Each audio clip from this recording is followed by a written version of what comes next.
Well, I want to thank you very much for the honor to be a candidate for the presidency of Broward College. It's truly been an honor. I want to compliment the board on a really a great search. I think it's been thorough and it's been very fair, I think, to all of the candidates, so thank you. Thank you to the Human Resources staff. They've been absolutely wonderful. But I would tell you, if you don't know already, having experienced every nook and cranny of all 4 campuses in the last 2 days, I have met some of the most wonderful, caring, passionate people, and you have just some wonderful people here. I'm sure you know that, but I want to tell you, I came into the presidential search of Broward very much being interested in an institution that is innovative, creative, ahead of all community colleges across the nation that we look to and wanting to be a part of it. So I came in with that love for the institution, but after 2 days, I now have a new love for the institution, and that's the people that work here, the wonderful people that serve our students. So thank you again for this honor. We have 11 questions for you, and the first one is going to be by Trustee Burnett. Good morning, Dr. Davis. Good morning. Nice to see you again. Nice to see you again. Okay, so the first question of the day is, what troubles you most about current student outcomes at your current or previous institution?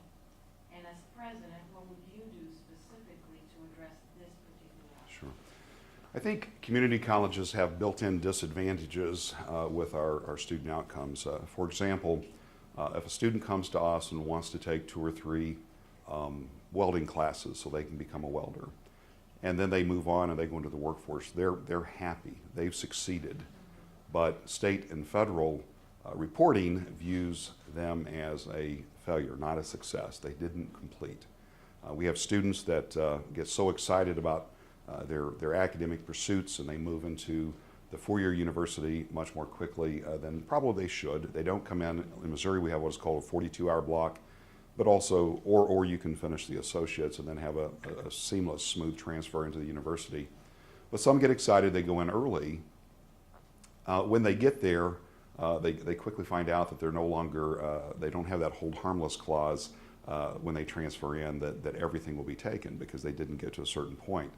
But also, on the community college side, that student is not considered a completer. They left early without either hitting the 42-hour block or without hitting. So we have some built-in disadvantages that we need to work around, and that is certainly not the only issues we have with completion, but those are some just naturally tough ones that when we look at our numbers, you just kind of get frustrated that you know that those numbers aren't accurate. You know those numbers are artificially low. But the reality is that community colleges serve a population that oftentimes are ill prepared when they come to us.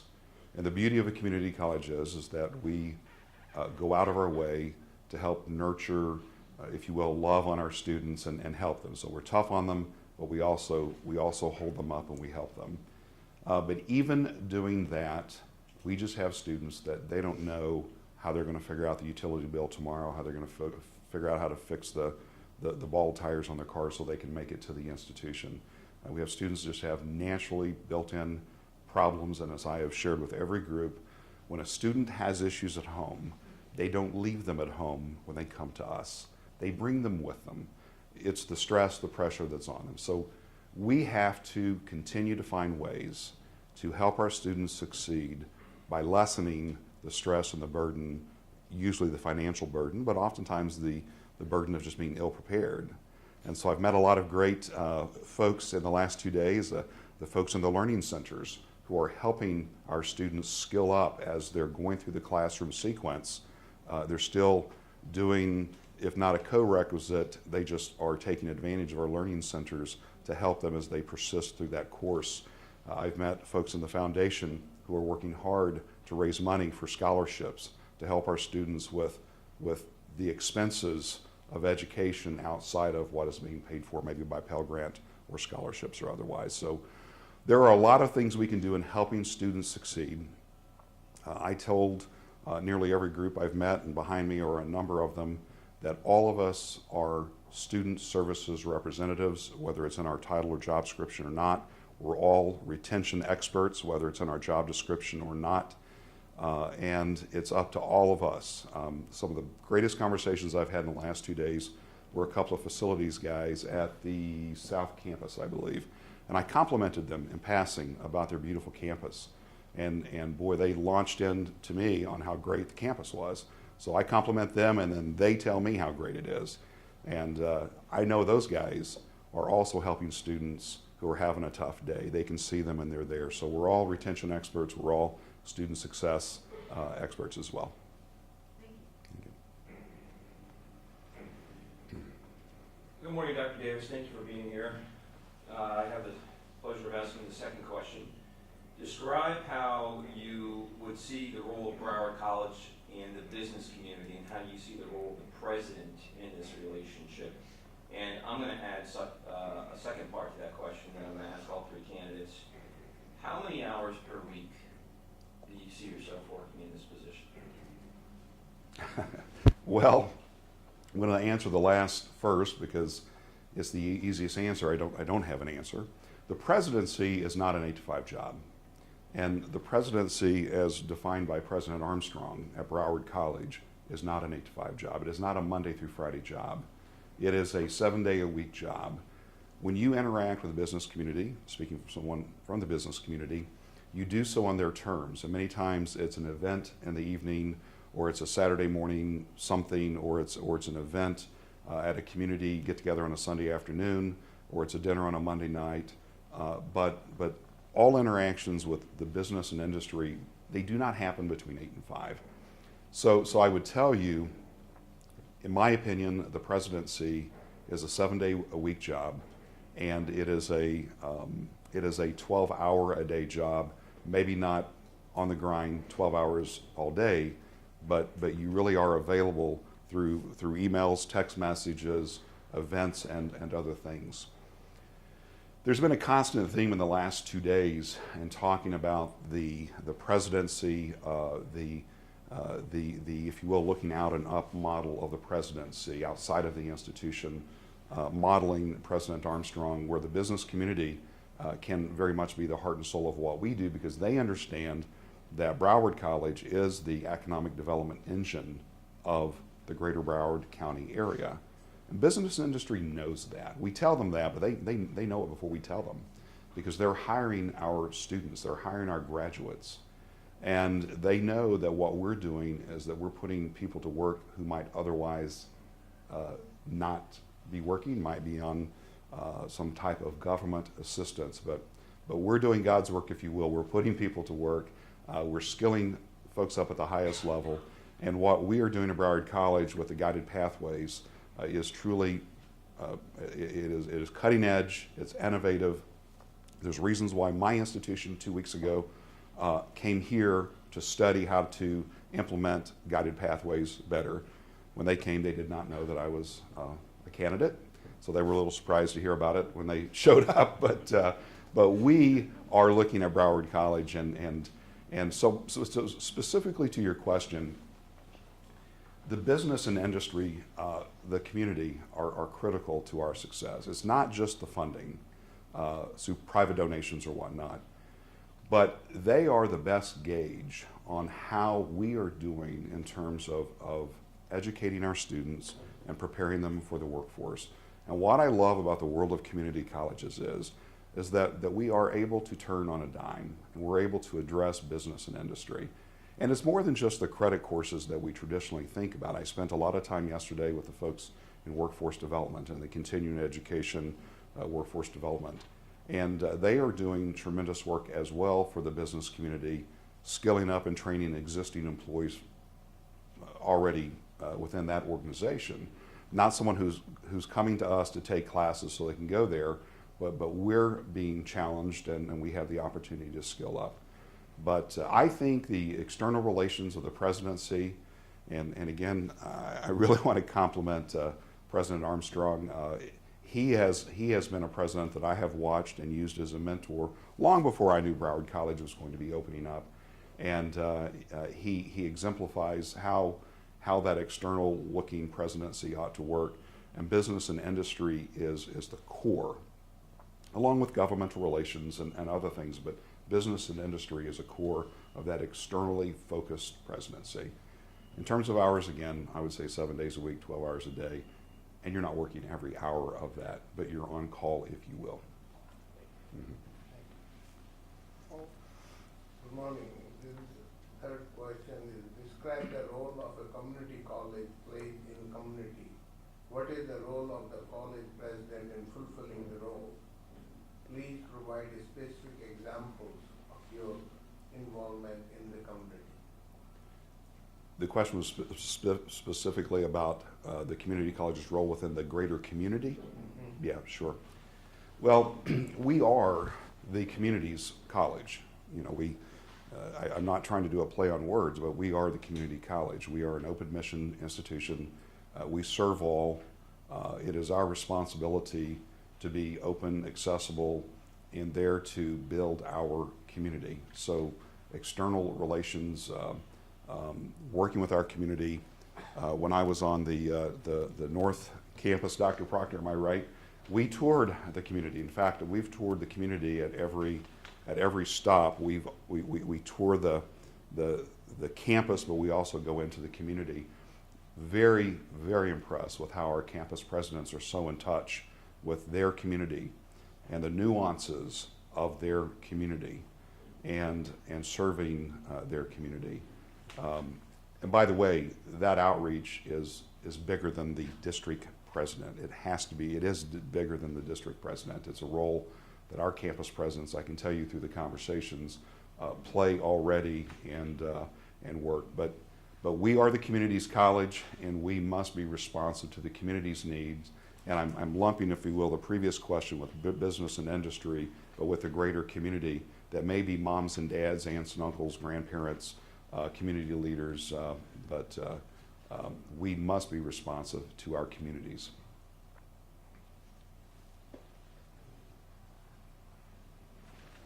Davis, I have a fourth question that says, please discuss the role of the faculty and staff in achieving institutional-wide student success goals.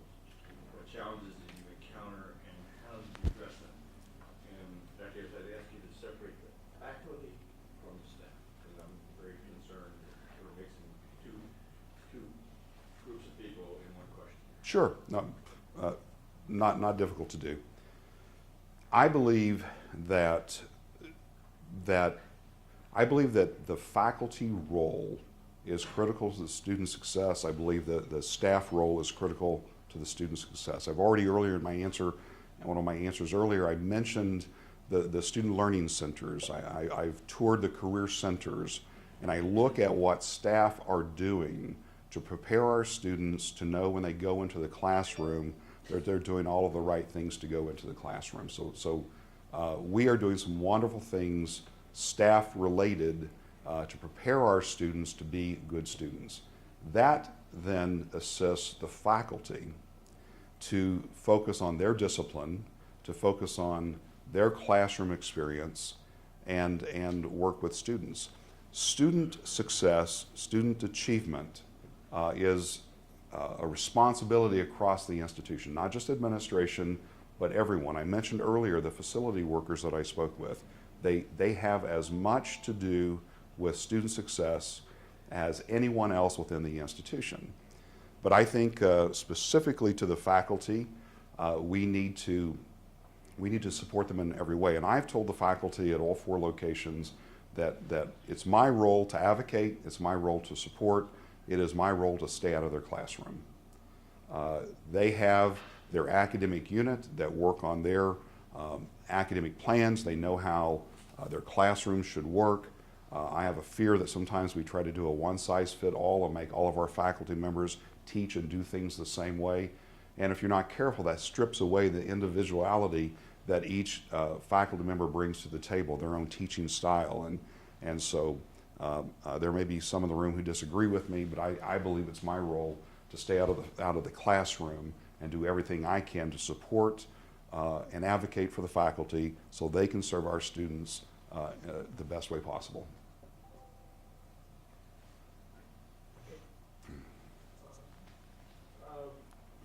Describe your understanding of the higher education pathway model, how you see it functioning on a day-to-day basis, and the value you see in such a system for students.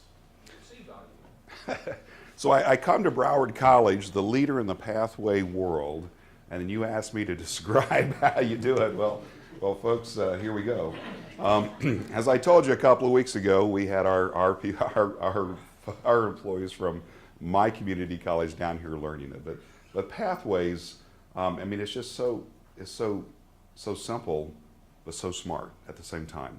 When I went to Missouri State University, and I told the story about being a very ill-prepared student, but when I went to Missouri State University and told them what my degree program would be, they handed me a piece of paper that said, okay, here's all the classes you need to take year 1 to year 4. And if you will, it was a pathway map. And I kept that worn out piece of paper with me for 4 years. And I would circle or mark off the classes that I was taking, and I'd go through registration. I had it with me, and I just followed it. So someone developed a pathway. One of the questions yesterday afternoon in this room had to do with the convoluted nature of the intake process. We now, for lots of reasons, instead of making the process more simple, we make the process very difficult. We just overwhelm students with information. And, you know, we do it for the right reason, because we're caring people and we want them to know everything, not understanding sometimes how we just overwhelm our students through that process. The beauty of the pathways process is that if a student knows where they want to go, if they have an idea, and we've put together the separate different pathway models, then we can plug them in. And I wish the trustees could experience what I've experienced in the last 2 days of the overlapping reporting structure we have at Broward College. So you have a dean here who has responsibility at a system level over here. You have a campus president here in 2 cases that have vice presidential roles at the system level.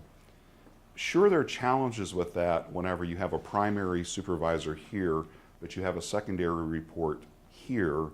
But the beauty is you don't just get stuck in your silo, i.e. your campus.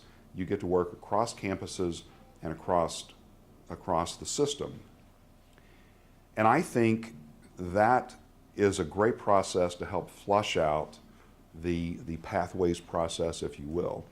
And then you have the really strong career services, the advisors. For those students who don't know yet what their pathway is, we still have a process to help them. So I'm not about to come in and pretend to be the expert on pathways in front of a room full of experts on pathways. Broward College does it better than anyone. That's what makes this presidency so attractive to me.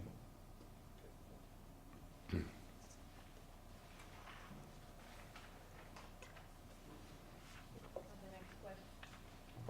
have the next question, and I'd like to add a little bit to it as well. Sure. Describe a situation where you were able to influence lawmakers or other public policy figures on an important issue, and what approaches or strategies did you use? And I'd like to get a sense of what you feel your goals and priorities are, top 2 or 3 coming in as president. What would those be?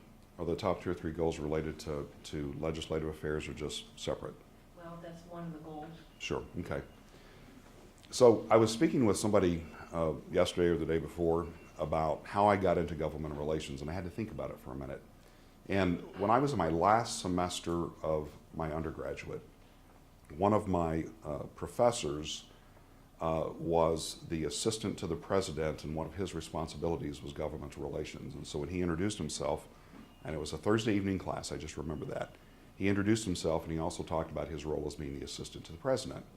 And he mentioned governmental relations. I've always been involved in politics and had an interest in politics. Well, that evening I had on a pair of shorts and a baseball cap, so I waited till the next morning. I put on a shirt that wasn't too wrinkled, and I went in and I visited with him. And I said, I really would like to intern with you, and I would like to focus on the governmental relations piece. And his answer was, well, we'd love to have you, but we don't have any money. And I said, well, that's good. I wasn't expecting any. And he said, you're hired. So my first job, and not my first job, but my first job in higher education, if you will, was the student assistant to to the assistant to the president, whose primary responsibility was over governmental relations. And then at the end of that semester, they asked me to stay in the office. They gave me a GA, they paid for my graduate school, and then I spent the next 2 or 3 years in graduate school leading, if you will, his piece of governmental relations. So it's been a part of my job since I was 22 years old. And so even when I was in the student services world, as you notice, my resume kind of weaves between advancement and student services. But even when I was in my student services role, I had a major responsibility for doing governmental relations. In terms of strategies with working with legislators, there's a couple that I would put out. Number one, like in fundraising, you have to make your friends before you need something. You can't cold call, you can, but it probably won't be successful, a legislator or a member of the legislative staff, which in many cases is more important than the legislator.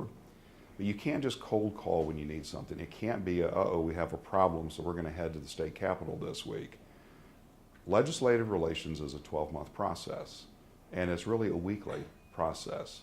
And it's a process that during the off legislative process, legislative session, where you're in the same places where legislators are, you're going to events where you know legislators are, and you're creating relationships, you're creating friendships, you're also creating the case for Broward College with your legislators. So legislative relations is not something that happens while the legislature's in session. It happens 24/7, and when the opportunity is there, you build a case.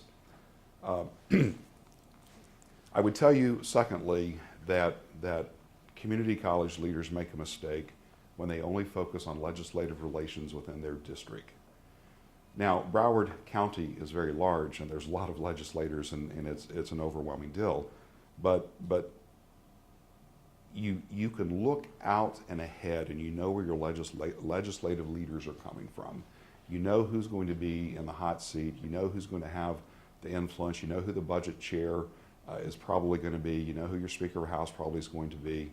And you just try to be on the front end of that. You try to guess correctly, and you try to read the tea leaves, and you try to be on the front end of it. But legislative relations isn't a, I mean, it can be, and it is, somebody's job 8 hours a day, but it is a process that never ends. It's a process where you stay on the front end of it. So I would just tell you the legislative relations is critical. I've been doing legislative relations since I was 22 years old.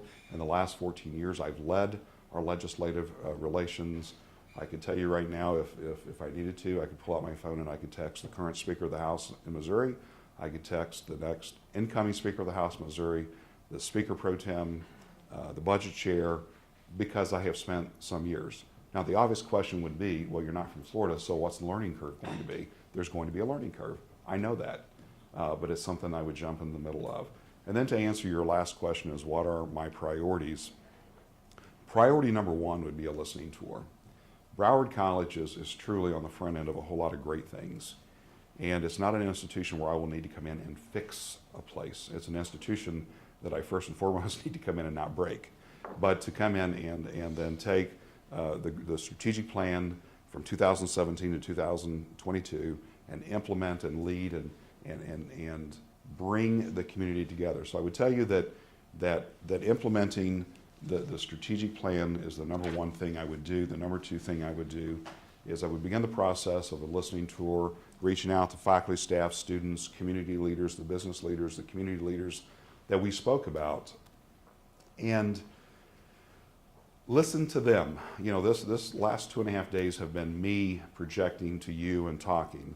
The listening tour would not be me talking to them. The listening tour would be me doing what you're doing, asking those questions and hearing about the successes, but also hearing about the frustrations. What is it that we're not doing as well as you want us to do? I felt like, I will say this, and the folks behind me have been in the room when I met with the students, it was a listening tour. They were telling me what their frustrations were, and I enjoyed that. But I think it's incumbent, and so I would be focused on the culture of Broward College. I would be focused on ways to collaborate as president. I'd be focusing on ways to make sure that we're truly student-centered and that student success is number one on our list. And then I would also tell you that I would be making sure that the taxpayers who fund this public institution are getting their money's worth and the product that we're putting out. Thank you. Please describe the greatest threat to fiscal stability facing an organization or unit that you have led in the past. How did you respond to that threat, and what were the results? And then the second part to my question is, the statewide college system, especially the presidency, is a theme of doing more with less. And I liken the Florida State College system to a course I took once in geology. It's a study of time and pressure. What do you think is the greatest financial threat to the state college system in Broward College today? Sure. If I skip over one of your questions, please pull me back in because there were a lot of questions in there. In terms of the greatest financial threats that I've experienced, let me just say that I work for an institution that's 28 years old, and I've been involved for 24 of those 28 years. 10 years as a trustee, 14 years of, so I guess at 24, what did I say? 24 years of the 28. So 10 years as a trustee, 14 years as an administrator. We have been under a constant fiscal threat from day one because we've been growing faster at a time, faster than any community college in the nation because we're brand new. We had limited state resources because the state resources couldn't keep up with this institution in the fastest growing part of the state of Missouri and one of the fastest growing areas in the United States with a brand new community college. We were the largest area in the United States that didn't have a community college. And so when we finally provided, and we probably didn't know the real demand we had.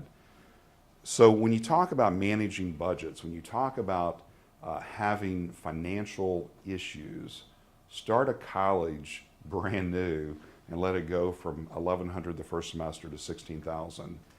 You're constantly being innovative. You're constantly trying to figure out how to bring in new money. So I can't think of a time where we didn't have some kind of financial crisis, if you will. What we did in Southwest Missouri before it was really popular among community colleges, we decided that we had to work with our business and industry and have them help fund one-time expenses, not ongoing expenses, but one-time expenses to help give us an advantage, whether it was funding facilities or seeding an academic initiative that we needed to do. We reached out to our business community, and we were really one of the first community colleges in Missouri specifically to really get into the fundraising model, to ask business and industry to help us. We didn't think about it as fundraising. We just thought about it as partnerships, creating and developing partnerships that would bring stability to our institution, but also serve them well. There was a last piece about the Florida. Yeah, the question is what do you perceive as the greatest threat to the Florida State College system and the Broward College right now, if you know what's going on in this environment? So I know what I read, and I know what I've heard my last couple of days in tours, and there are two areas where we're experiencing some difficulty. We've had a decrease in state funding, and I know that Florida does not have the market cornered on decreased funding for higher education. It's a nationwide problem we're dealing with. I know probably you received 2 degrees in Illinois, and they probably are experiencing a greater financial crisis than any state in the United States.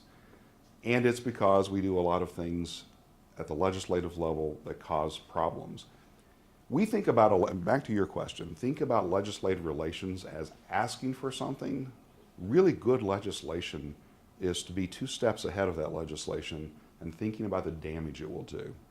And there are times that we are quietly moving in the back of trying to kill a piece of legislation or to minimize a piece of legislation that does not say anything about higher education. But we know it's going to reduce the revenues to the state, and we know that higher education is an easy target. It's a really easy target to reduce then budgets using monies that would otherwise go to higher education.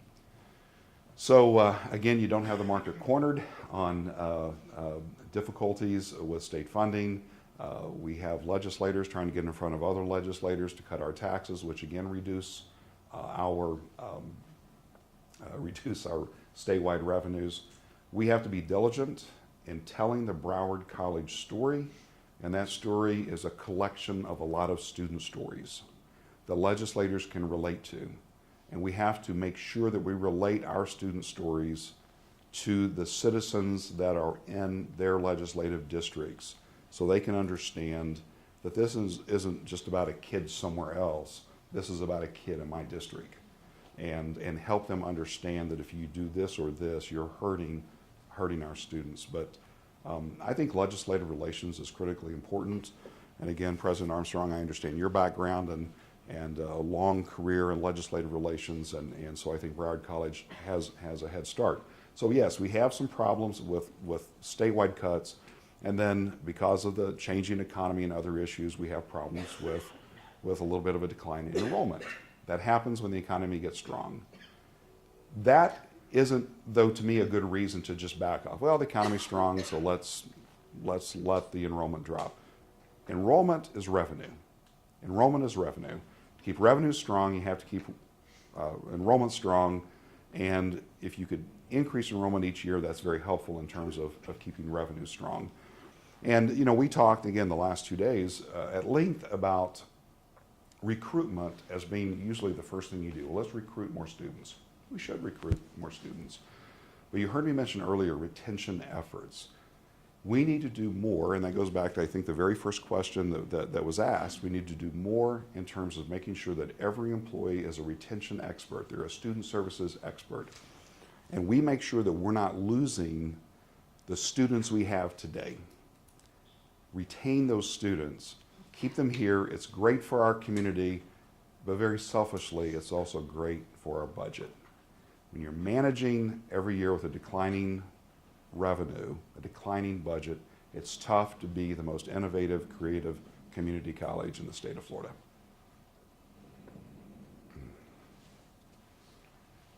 In the past, how you have gone about raising significant funds to drive major improvement in key student success indicators?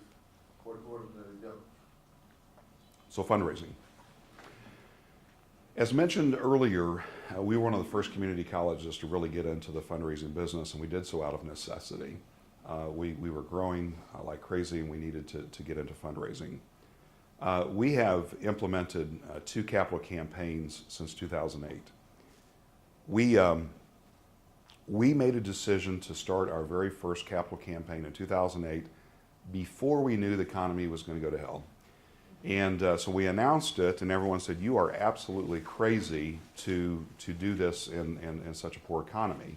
We agreed with them that we were crazy, but we still moved forward. Now, understanding we're a new community college that's growing, so we had a modest $10 million capital campaign goal in a bad economy. Crossing our fingers, we'd hit $10 million. We raised 15.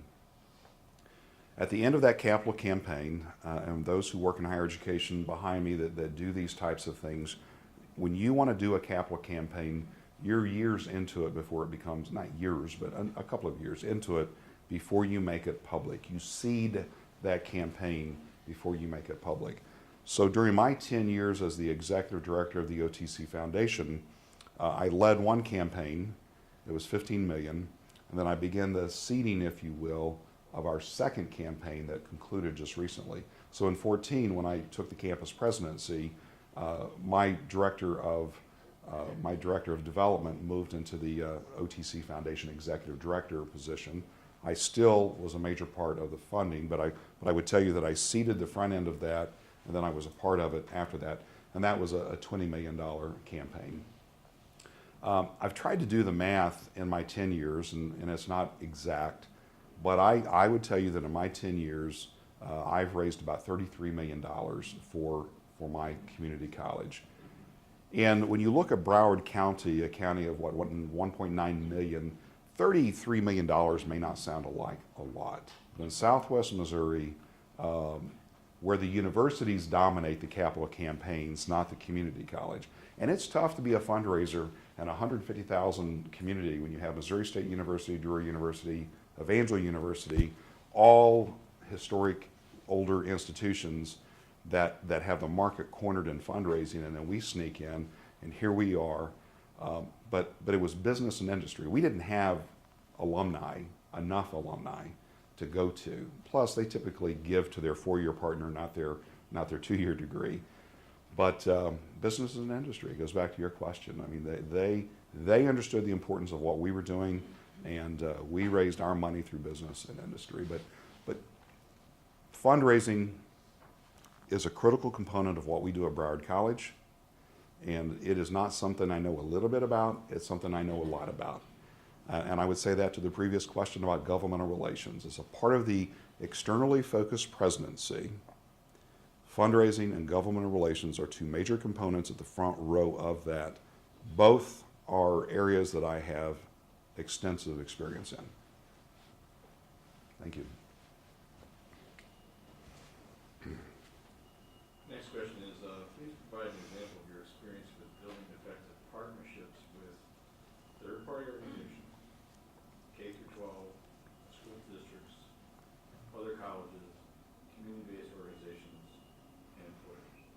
So it's third-party organizations, K through 12, colleges, community organizations, and employers. Sure, the usual suspects. That's what I do. As the Vice Chancellor for Advancement, Student Services, and Strategic Planning, the advancement side of that has always been the external relations.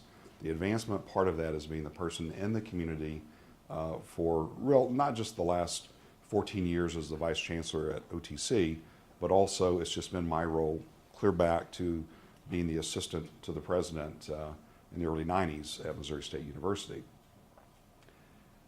To be a comprehensive community college, responsive to its community, the partnerships with the K-12, with our public schools, and I can tell you again, when the campus presidents toured me in the last 2 days, I got to see a lot of the school districts.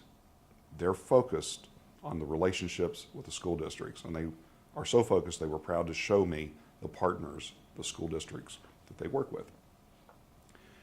But to serve our students correctly and best, we have to be able to work with our public school system and to make those pathways clean and seamless from high school into the community college.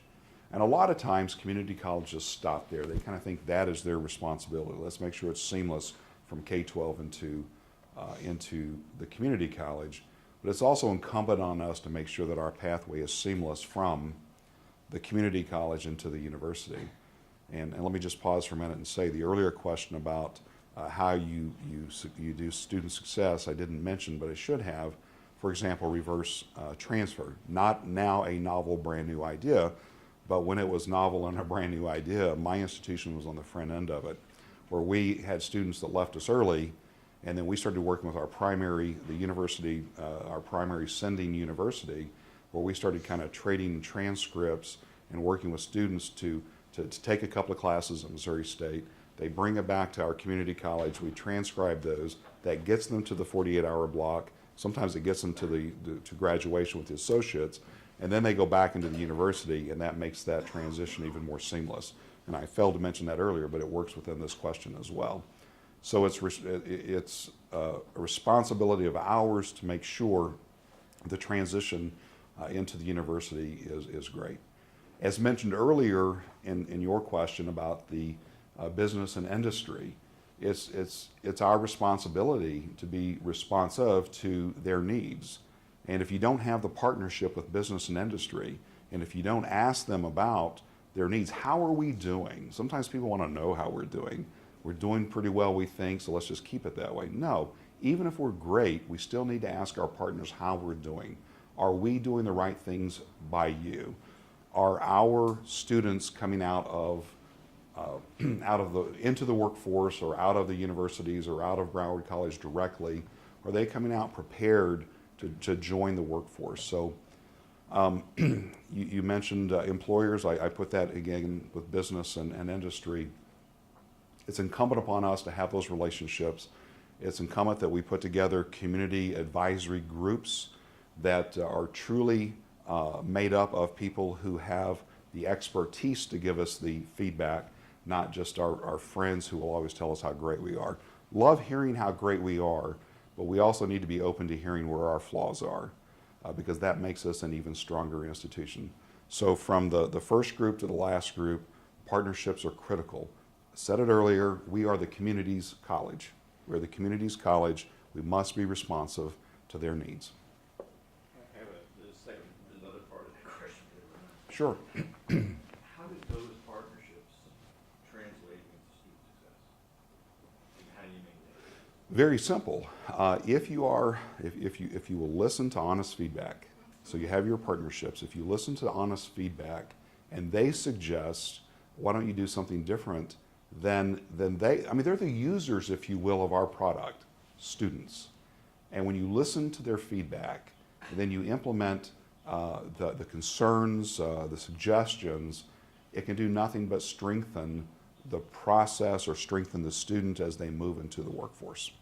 And when I say move into the workforce, they may be coming straight out of one of our allied health or technical programs and going directly into the workforce, or they may be transferring first to Florida Atlantic and then moving into the workforce. But either way, we have to deliver a strong product, whichever direction they go.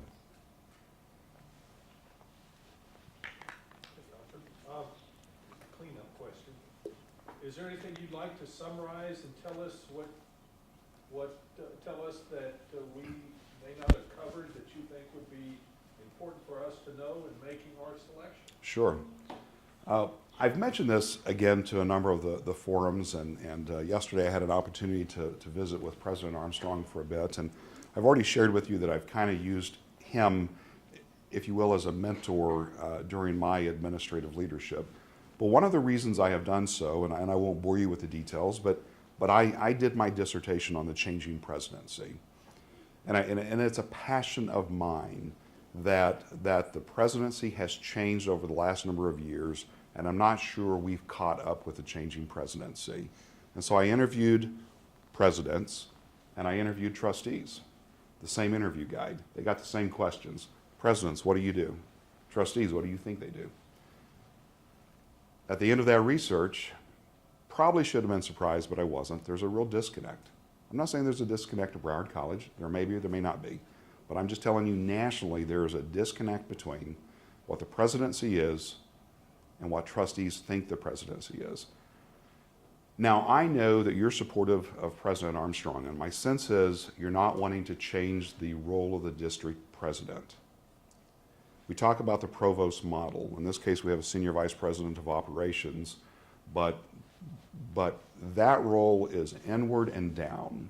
We look inward to the organization and we work down. The presidency has become, if you will, an outward and up. We've talked a lot about the partnerships. We've talked a lot about the relationships with the legislator. We've talked a lot about fundraising. Those are all external pieces of the presidency. And generally speaking, the presidency is moving that way at a very rapid pace. The Broward College model, developed by President Armstrong, is very external. That's one of the reasons I'm really attracted to this position. I love the fact that I have been a vice chancellor for student affairs. I've been a classroom instructor. I have day-to-day, with years of experience, day-to-day experiences in what happens within the college. But I've also been very blessed, if you will, to have, in every job I've ever had, an external piece. And it's a unique president that you're looking for. To me, it's a unique presidency. There are other systems where the president is so externally focused, but I think Broward College leads the way. And it's a model I assume you want to keep, and that's one of the reasons why I want to be the president of Broward College, because I have those experiences, and I just want to impress upon you how unique that is throughout the United States. But clearly look at what we are doing at Broward College. Look at the innovation and the creativeness that we have here. It's paying off. The relationships that have been developed, and not just by President Armstrong, but also by the campus presidents.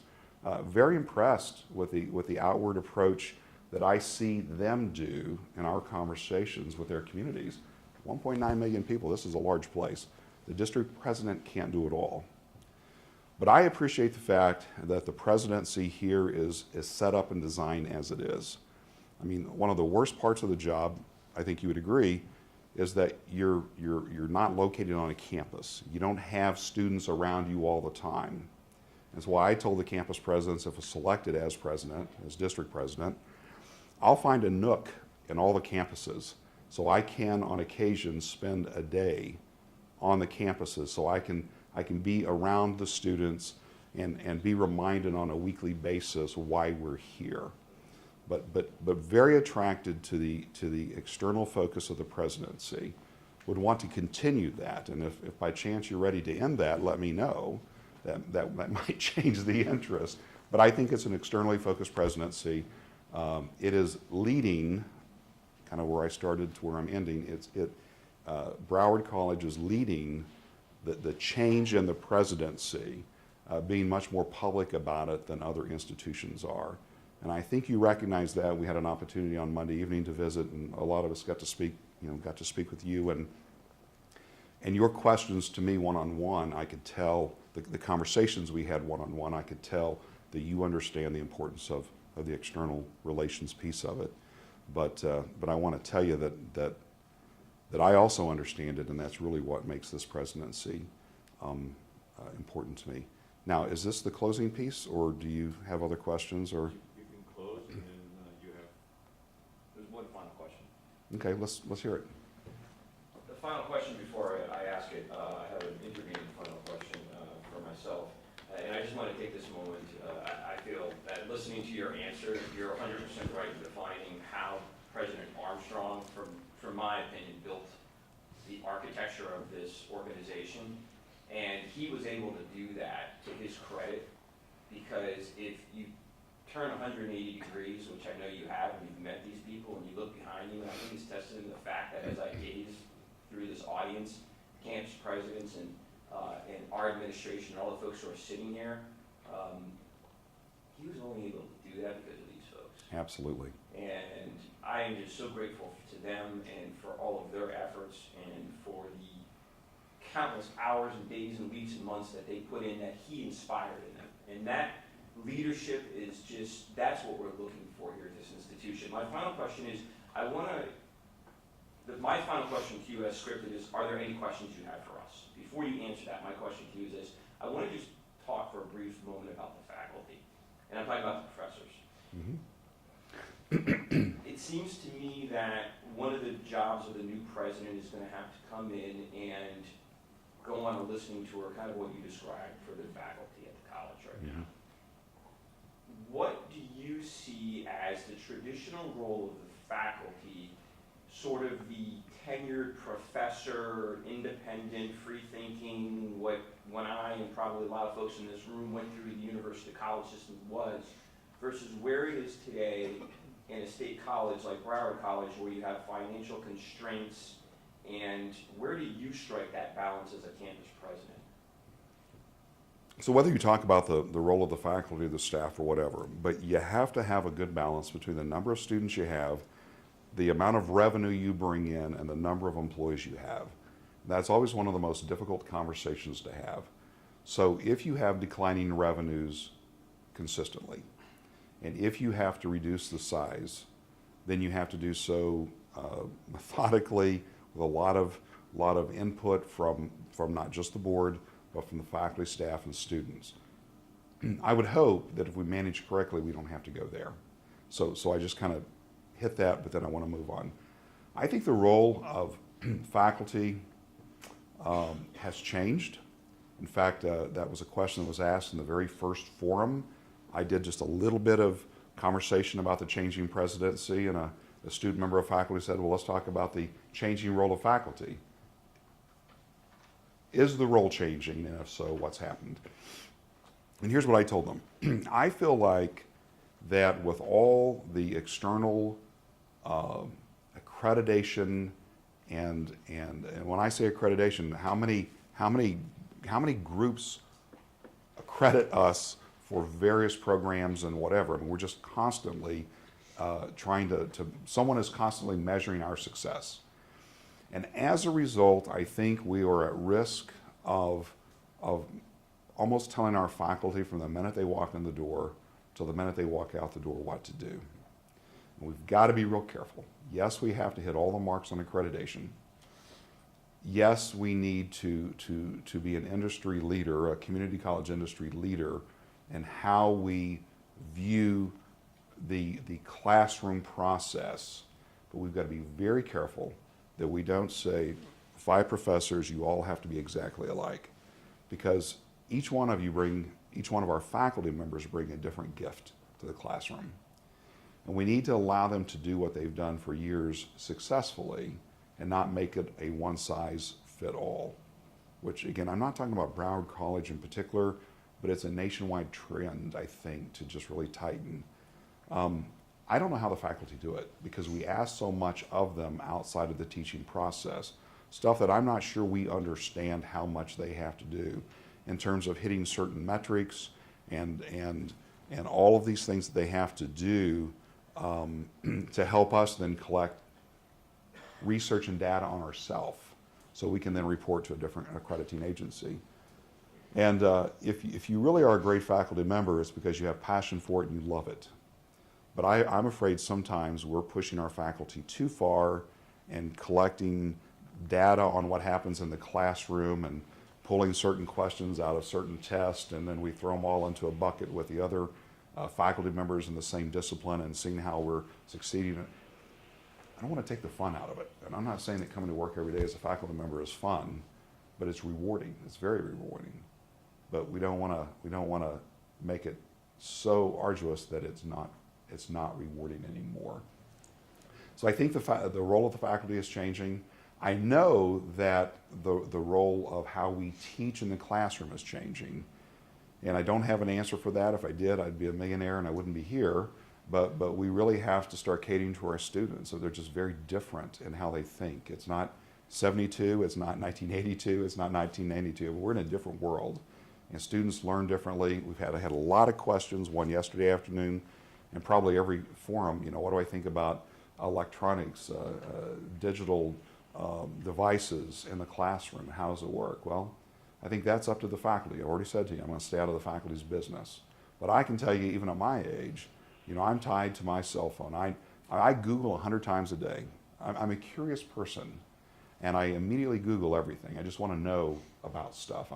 Since I've been here, as I've been hauled all over Broward County, I've Googled a dozen times trying to say, well, what's this or what's that? If I'm interested in what's going on in my device, why should I be upset if a 19-year-old is interested in what's on their device as I'm teaching a class? So, but again, I'm not going to say faculty, you should do it or you shouldn't do it. I think that's the comfort level of the faculty member I spoke earlier about. You have any questions for us? So I put the chairman on the spot in my earlier interview via Skype, and my question was, as a guy who has studied the presidency, and whether President Armstrong would admit it or not, but the number one role of the president is board relations. Presidents aren't fired because they spend money incorrectly or they have something else, the coach does a terrible job and the president gets fired. They get fired because they don't get along with the board. And so I asked the chairman the question, how does the board get along with each other? Because it's important to me. It's important to me. And he gave a great answer, and then he passed it to Tom. And Tom gave a great answer.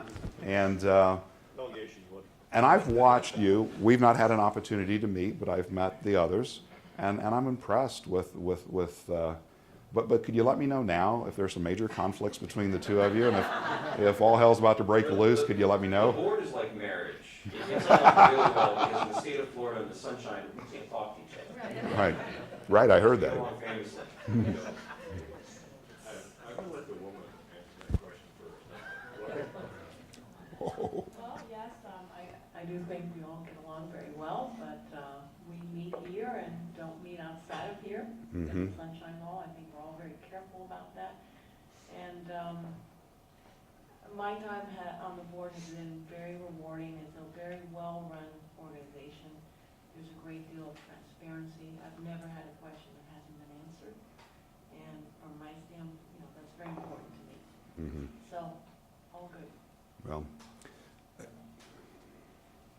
Chief, turn this on. By the way, congratulations on the wonderful attire. It looks like, you must have had a slide. I wasn't born yesterday. We both wore Broward blue. It might have been an accident, but we were wearing Broward blue. Perfect. No, I think Trustee Mayman nailed it. The sunshine laws, we don't get to socialize with each other, so we spend whatever time we have together, and we're basically working. So it's very structured, but I think it's a good cohesive group. I really do. I think everybody on this board is a pretty strong member of the community and represents the community very well, and they're all passionate about doing what's right for students. So Good. I think you've got a good board here. Anyone? Well, I have the same feeling. Because we get along very well, we cannot meet outside because of sunshine law. But I think we have a good relationship. Mr. Chairman, do you have anything to add to that? My real opinion is, why this board gets along so well is because we all have the same interests and we all have the same passion, the students. None of the five of us have any economic say or dog in this fight. None of the five of us have any reputation, have any ego, have any power grab. It means nothing to us. The only thing that matters to us is student success and the mission of the college, taking care of the people, the faculty, the staff, the administrators. So however we do that, however we put those points on the board, whatever we got to do to move that ball down the field at the end of the day, that's all we care about. And we respect each other, and we really admire each other for what we've done in the community. That combination with that shared interest is why we get along, in my opinion, so well. And also, quite frankly, we've got a great chairman.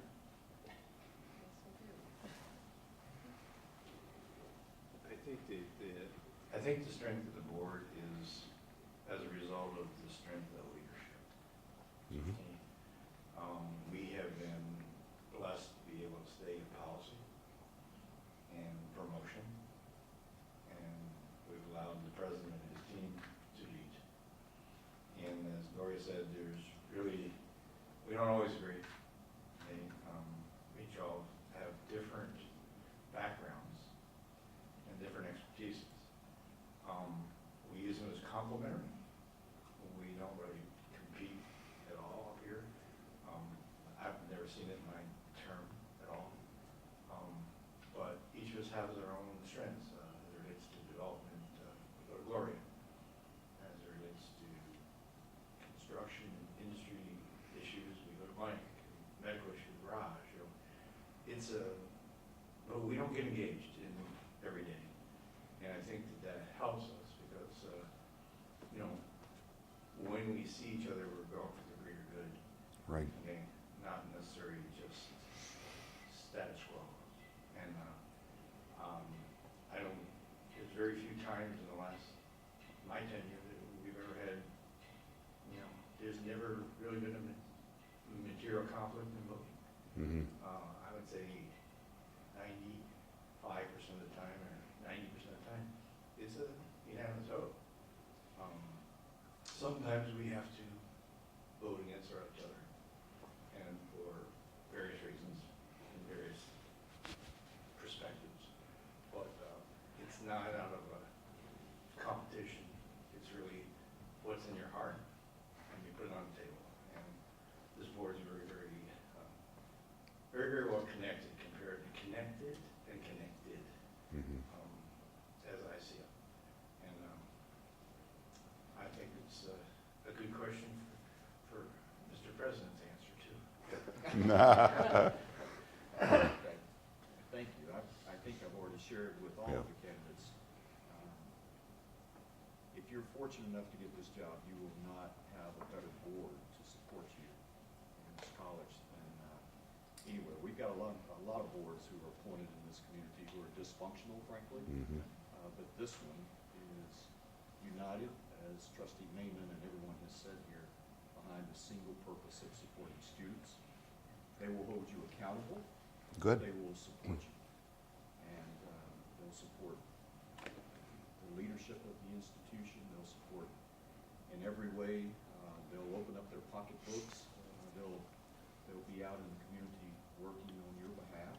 And their credibility and integrity is in the political arena, in the community is just impeccable. You will be proud to work for and with this board. So I can praise them all day long. I don't have to because they're going to let me get out of here before too much longer. But it is an incredible board that I hold up and tell anyone, statewide or nationally, that in this role you can only be as good as your board. Absolutely. Will support you, will hold you accountable, will challenge you to be better, which is what you want, will allow you to take some risk in the world that we're in. Most people in these roles are not risk takers, they're risk averse in government relations and those kinds of things. But this board is a 10.5 on a 10 scale, and you'll have enormous support. Along those lines, just to add to that, I think what has set this institution apart is entrepreneurial thinking. You don't see that at some other institutions, and it's been, I think, in great part a response to our economic conditions that we're facing and so forth. So we've had to be very creative. So the institution as a whole has moved in that direction under President Armstrong's leadership, and the board has been very supportive of that. So that's something I personally hope that we continue, that type of thinking where it's not business as usual. We've got to continually innovate and think about the future and the challenges that we're facing. Absolutely. And I like the fact, Mr. Chairman, that you don't always get along. I think one of the greatest risks we have is when our leaders get into groupthink, that we're all just collectively thinking everyone's on the same page and we just move forward, and that's dangerous. So I like the fact that you question each other, and I like the fact that you question the president, you question the administrative team, and when we're done, the decision we made then has been fully vetted. Any other questions? No, would you like me to wrap it up and get it over with? So I have to tell you, this is like my 27th forum that I've had in the last 2 days. Maybe not 27, but it feels like it. It's the first one where I've been tied to a chair, and I've been tapping my foot and going a little bit crazy. I refused to let them mic me at the others. Well, one time I did, and it really handcuffed me. I've been in every crowd. I get into the crowd and I walk around and I talk and I talk to the person asking the questions, and sometimes I feel like I'm leading a revival because I get excited, and so I'm sitting here today and I want to jump up and come over and chat with you directly, and I feel like I'm tied a little bit. The question you didn't ask specifically, although I think you're implying it through all your other questions, is why Broward College? Every other forum has asked me, why Broward College? Why do you want to be the president of Broward College? And my response is, why not? Why not? Because you are the leader in so many things. You talk about the entrepreneurial spirit of Broward College. You are doing things no other college is doing. We're watching a building being torn down back here, and we're doing some cool stuff that no one else is doing. I work for a community college that is entrepreneurial, that is innovative, that is creative, and is inventing new ways of doing things, and we're stealing ideas from others, and sometimes we break it and we go back and we fix it. I crave that. I love that. And that's why Broward College is attractive to me. And I knew the day that I submitted the application that this was a presidency I wanted, for a lot of reasons that I have mentioned. The fact that I have the background in student services and strategic planning. I mean, we haven't talked enough about the strategic plan. We really haven't talked about it much at all. But this is the roadmap. If you hire me, it's not Cliff Davis, the new sheriff in town, going to change things. It's Cliff Davis who's leading the implementation of the strategic plan that you just implemented in 2017, and it's our roadmap. As I mentioned to some of the other groups, we may have to, as things roll out, we may have to tweak things a little bit. But the strategic plan is one of the reasons I applied for this job. The entrepreneurial spirit, the innovative spirit is one of the reasons why I applied for this job. the fact that I've been watching President Armstrong and using him without his knowledge as one of my mentors in the presidency, why wouldn't I want to be here? So the question, or the answer I have told everyone is, why didn't every other president in the United States apply for this job? Because it's the best job in the country. But I have a new answer for you today. After spending 2 days, and I'm following up on some of your earlier comments that I completely agree with you on. In the last 2 days, I have met hundreds of employees of Broward College. And they compliment you, your leadership, your ability to inspire them. But what we have here is a group of folks that are so passionate about Broward College. They're all devoted to the student success of Broward College and the students. Truly amazing people. So I came here Monday morning knowing that there was a great institution where I wanted to work. I leave today knowing there's a great team, many sitting behind me, that are wonderful people that I want to work with. I've already said to 2 or 3 of them that I've gotten to know over time, win, lose, or draw, I've made some great friendships here. I've made some great friendships. I've also learned some great things that I go back to the room and I start taking notes. If you don't hire me here to implement, I'm taking them back to my institution to implement. But either way, you have affected me with your innovative entrepreneurial ways. I am flattered and honored beyond belief to be here today to be a candidate for the presidency of Broward College. I think my skill set is perfectly situated. It's perfect for the presidency. You have to decide if my personality, if my way is your way. Do we make a great fit? Only you can decide that. But I know I have the skill set. I know I have the experiences, the interests, the innovative entrepreneurial thinking to continue President Armstrong's vision. It isn't a matter of if you offer me, will you take it? I knew the day I applied I would take it. And I reaffirm to you today that I'm more excited about this opportunity than I was whenever I started my first tour. When Jeff picked me up at 8 o'clock on Monday morning, I was excited then, but I'm even more excited today. Thank you for the opportunity, for allowing me to be here, to be a part of this. President Armstrong, thank you for building such a great institution. I would look forward to following your footsteps and continuing the successes that we've had thus far. Thank you. Sir.